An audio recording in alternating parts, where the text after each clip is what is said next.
আসসালামু আলাইকুম। আশা করি আপনারা যে যেখানে আছেন সবাই ভালো আছেন, সুস্থ আছেন। প্রিয় দর্শক মণ্ডলী, এখন চলে আসলাম আমাদের শতবর্ষীয় মিরপুর রেল স্টেশন। দেখুন কি বেহাল দশা। আবারও নাকি মিরপুর স্টেশনে স্টেশন মাস্টার নিয়ে বিভিন্ন তালবাহানা চলছে। মাস্টারবিহীন চলছে আবারও ট্রেন। আসলে আমরা মিরপুরবাসী খুবই অবহেলিত। অনেক আন্দোলন করেও কিন্তু এর সুফল আমরা ভোগ করতে পারছি না। জানি না সরকার এদিকে সুদৃষ্টি দেবে কিনা, যে মিরপুর রেল স্টেশনে কি জন্য একটা মাস্টার নিয়োগ দেয়া সম্ভব হচ্ছে না। সাম্প্রতিক সময় আমরা একটা আন্দোলন করেছিলাম মিরপুর এলাকাবাসী সবাই মিলে।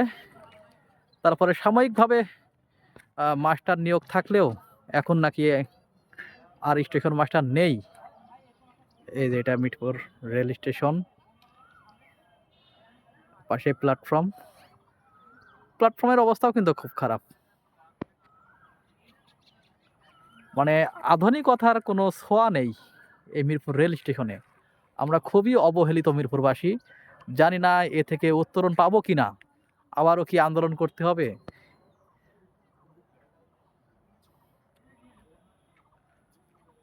এই যে পাশ দিয়ে কিন্তু একটা নতুন লাইন বানানো হয়েছিল। অযথা টাকা নষ্ট। ব্যবহারের নেই কোনো সুযোগ কিংবা পদক্ষেপ।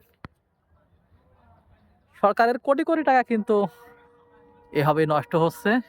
শতবর্ষীয় মিরপুর রেল স্টেশন। এখনই ট্রেন আসবে। আমি দেখানোর চেষ্টা করছি। আমরা মিরপুরবাসী, এই যে ট্রেন আসছে, দেখানোর চেষ্টা করছি আপনাদের। ট্রেন চলে আসছে।